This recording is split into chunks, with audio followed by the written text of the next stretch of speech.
آپ اپنے میں سے ایک سید بزرگوار کی یاد کے لیے رب کریم کے دربار میں ان کی بلندی درجات کے لیے دعا کرنے کے لیے جمع ہوئے ہیں۔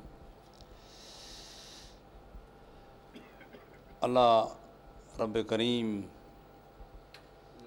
آپ کی اس کوشش کو منظور و قبول فرمائے اور ان کے درجات بلند فرمائے۔ جیسے کہ فرما رہے تھے، جو زندہ قومیں ہوتی ہیں وہ اپنے محسنین کو فراموش نہیں کیا کرتے۔ یہ زندگی کی علامت ہے،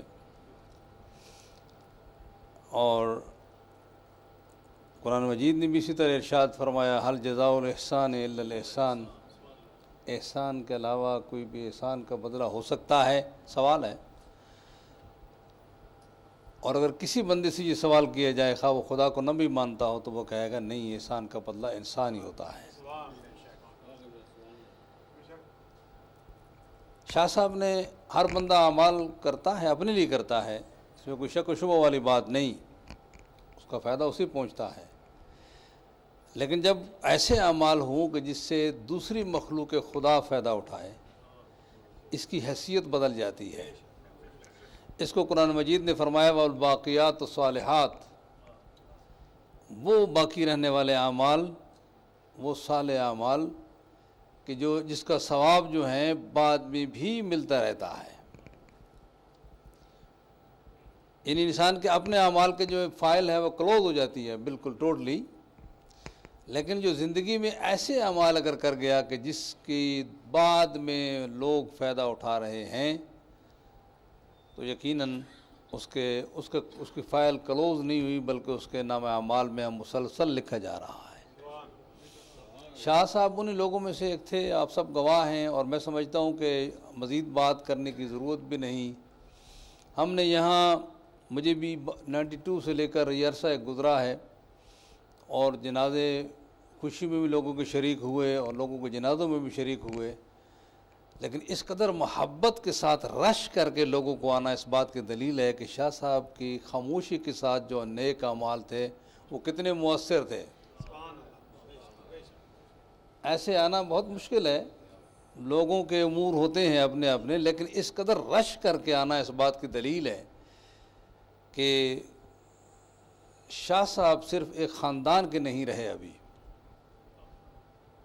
صرف ادارے کے نہیں رہے، بلکہ یہاں تمام مسلمان جو ان کے ارد گرد رہے تھے وہ تمام امت مسلمہ سے تعلق رکھتے ہیں۔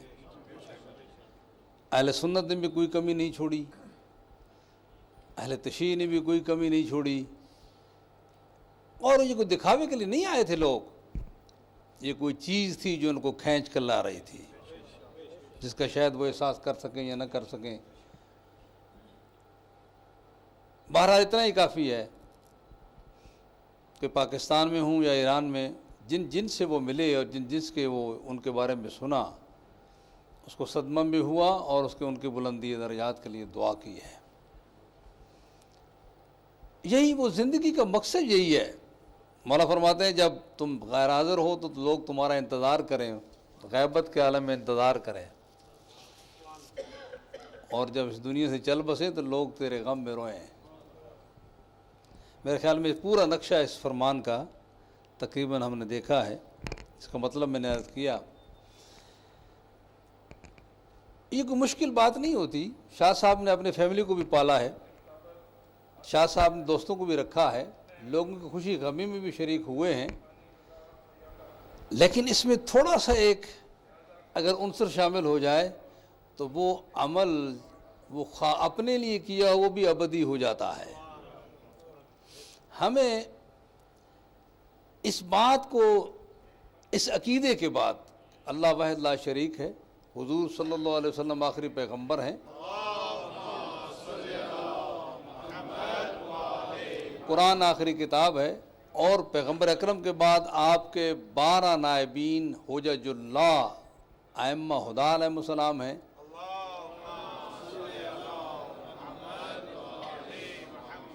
اس عقیدے کے بعد ہم نے یہ کرنا ہے کہ ہم ہر عمل کو دنیا اور آخرت کے لیے کیش کیسے کرائیں۔ کیا بات صحیح ہے؟ آپ اسے اتفاق کرتے ہیں کہ عمل کو ہم کوئی کام بھی کریں ہم کہ اس کا اجر ہمیں دنیا میں بھی ملے اور آخرت میں بھی ملے. یقین جانیے اتنا مشکل نہیں ہے، تھوڑی سی اس کے لیے پریکٹس کرنا پڑتی ہے. یعنی فرشتے سے بہتر ہے انسان بننا، مگر اس میں پڑتی ہے محنت زیادہ. جس کو محنت زیادہ کی بات کرتا ہے اس میں تھوڑی سی اصل میں وہ سمجھے نہیں علامہ حالی اس بات کو. مختصر سی بات ہے، میں عرض کرتا ہوں. یہ آج جو میں نے تلاوت کی آپ کی خدمت میں بھی چند منٹ آپ کے لوں گا، چونکہ آج ذرا ایسے ہے کہ جس میں لوگ جو ہیں وہ کاموں سے آئے اور ورکنگ ڈے تھا، اور ہم نہیں چاہتے کہ ان کو زیادہ زحمت دیں. الحمدللہ اس دن انہوں نے حد کر دی. یقین جانے کے شکریہ کے مستحق ہیں تمام ہمارے افراد کمیونٹی کے، خواہ وہ کھوجا کمیونٹی سے ہوں یا ہماری ادارہ معارف اسلام کے یا سراؤنڈنگ سے، حتیٰ کہ بریڈ فورٹ کہیں سے. بلکہ میں آپ کو کیا بتاؤں کہ ہمارے اہل سنت علماء بھائی ناراض ہیں مجھ پر. انہوں نے مجھے فون کیا کہ آپ نے مولانا ہمیں کیوں نہیں بتایا کہ ہم بھی جنازے میں شریک ہوتے. اب میں کیا بتاؤں آپ کو کہ اس کا تعلق جب انسان جو ہے وہ خدا کے لیے کام کرتا ہے، وہ کیا جملے ہیں میرے مولا کائنات کے فرمایا کہ تم مخلوق کے ساتھ اپنے معاملات کو جو ہے نہیں، اللہ کے ساتھ اپنے معاملات کو ٹھیک کر دو، خدا مخلوق کے ساتھ تمہارے معاملات کو ٹھیک کر دے گا. یہ خوبصورت فرامین ہے، اس پہ غور کرنے کی ضرورت ہوتی ہے. کوئی اتنے لمبے چوڑے عمل کرنے کی ضرورت نہیں ہوتی، صرف غور کیسے ہم اس کو جو ہے وہ اللہ کے ساتھ معاملات کو ذرا ٹھیک کر لو. یہ میں سمجھے یہ فرمان زیادہ لکھا ہوا ہے، امام برگاہ میں بھی لکھا ہوا ہے، ہمارے کھوجا حضرات کے بھی سینگ لکھا ہوا ہے وہاں، اور نہج البلاغہ میں موجود ہے. اللہ کے ساتھ اپنے معاملات کو ٹھیک کر لو، مخلوق کے ساتھ معاملات تمہارے خود بخود خدا ٹھیک کر دے گا.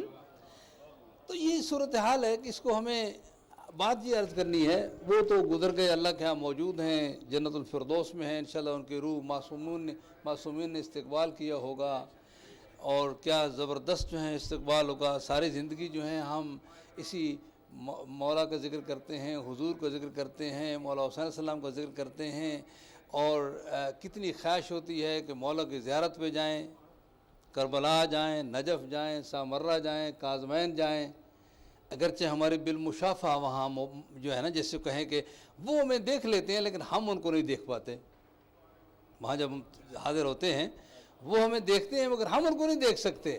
لیکن مسئلہ صرف اتنا ہے کہ اب جب انسان مومن بندہ مرتا ہے تو پھر یہاں دو طرفہ مسئلہ ہوتا ہے، یہ بھی دیکھتا ہے اور وہ بھی دیکھتے ہیں. کتنے مزے کی بات ہے. صلی اللہ علیہ وسلم. کتنی لطف بری بات ہے.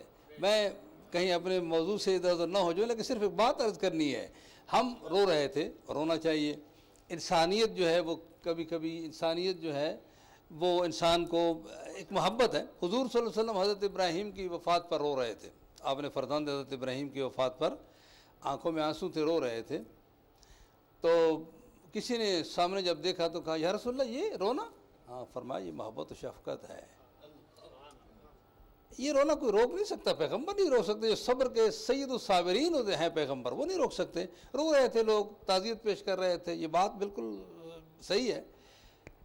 اب اگر کوئی بولنے کی اجازت ملتی سید سخاوت حسین شاہ کو، بولنے کی اگر اجازت ملتی، چونکہ مرنے کے بعد عموماً بولنے کی اجازت نہیں ملتی، وہ یہی کہتے رونے والوں، دوستو، عزیزو، میرے رشتہ دارو، آپ تو رو رہے ہیں، میں مسکرا رہا ہوں.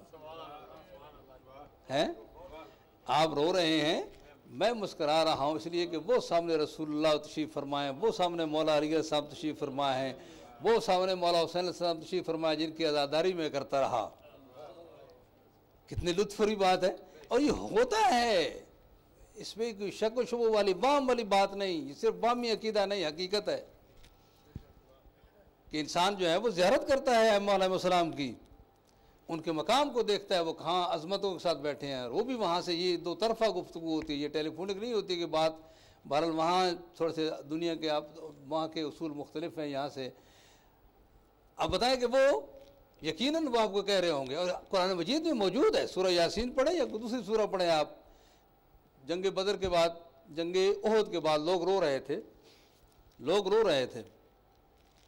تو ان کو قرآن مجید چونکہ نازل ہو رہا تھا تو قرآن مجید نے خوشخبری دی کہ تم تو رو رہے ہو، وہ تمہیں خوشخبریاں دے رہے ہیں. قرآن نازل ہو رہا تھا نا، تو قرآن مجید کے فرما دیا.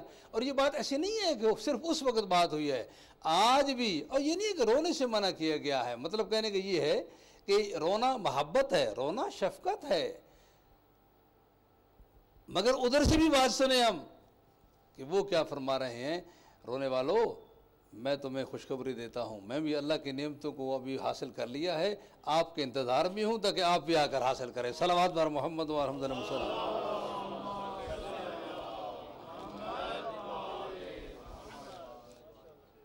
یہ چیز ہے جس کو ہم نے حاصل کرنا ہے، اور وہ یہ چیز ہے جس کو ہم نے ٹیچ کرنا ہے اپنے آپ کو بھی، اپنے بچوں کو بھی. زندگی اور موت، قرآن مجید ارشاد فرمایا تبارک الذی بیدہ الملک، ساری برکتیں اسی کے ساتھ ہیں جس کے ہاتھ میں، جس کے قبضہ قدرت میں جو ہیں وہ کائنات کی شہنشاہت ہے.